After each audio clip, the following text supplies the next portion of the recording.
सोलापूर शहरात वाढत चाललेल्या सामासिक अंतरातील अनधिकृत बांधकामांना आळा घालण्यासाठी सोलापूर महानगरपालिकेने अत्यंत महत्त्वपूर्ण व कडक निर्णय घेतला आहे। यापुढे प्लिंथ इंटिमेशन देणे सक्तीचे करण्यात आले असून नियमांचे उल्लंघन करणाऱ्यांवर मोठ्या आर्थिक दंडासह प्रशासकीय कारवाई करण्यात येणार आहे। महाराष्ट्र शासनाच्या 1 डिसेंबर 2021 रोजीच्या आदेशानुसार सोलापूर महानगरपालिकेत UDCPR नियमावलीनुसार संगणकीय प्रणालीद्वारे बांधकाम परवानग्या दिल्या जात आहेत। नोंदणीकृत लायसन्स इंजिनियर अथवा आर्किटेक्ट यांच्या माध्यमातून प्रस्ताव सादर होतो आणि appendix B form for supervision सादर करून नगररचना विभागाकडून मंजुरी दिली जाते। अलीकडच्या काळात मंजूर नकाशानुसार आवश्यक असलेले सामासिक अंतर न ठेवता वाढीव बांधकाम केल्याचे अनेक प्रकार निदर्शनास आले आहेत। या प्रकारांना आळा घालण्यासाठी आयुक्त डॉ. सचिन ओंबासे यांच्या मार्गदर्शनाखाली 11 जुलै 2025 रोजी परिपत्रक जारी करण्यात आले। त्या नमुन्यात प्लिंथ इंटिमेशन देणे बंधनकारक करण्यात आले आहे। प्लिंथ इंटिमेशन न सादर करता बांधकाम सुरू असल्यास दंडात्मक कारवाई निश्चित करण्यात आली आहे। 500 चौरस मीटर क्षेत्रफळाच्या बांधकामाकरता पहिला टप्पा 5,000, दुसरा टप्पा 25,000, तिसरा टप्पा 1 लाख रुपये। 500 चौरस मीटर पेक्षा अधिक क्षेत्रफळाच्या बांधकामासाठी पहिला टप्पा 10,000, दुसरा टप्पा 50,000 आणि तिसरा टप्पा 2 लाख। चौथ्यांदा नियमभंग झाल्यास संबंधित इंजिनियर आर्किटेक्टची नोंदणी 6 महिन्यांसाठी निलंबित करून BPMS प्रणालीवर होल्ड करण्यात येणार आहे। 5व्यांदा नियमभंग झाल्यास 5 वर्षांसाठी नोंदणी निलंबित केली जाणार आहे।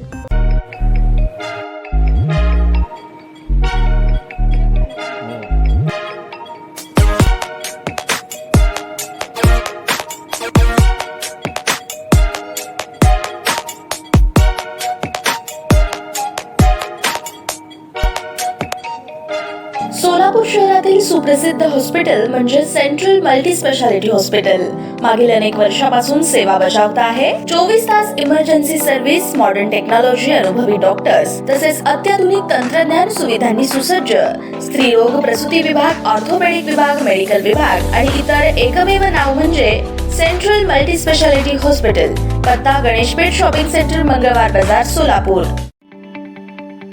ताज्या बातम्या पाहण्यासाठी प्राईम महाराष्ट्र न्यूज चॅनलला सबस्क्राईब करा।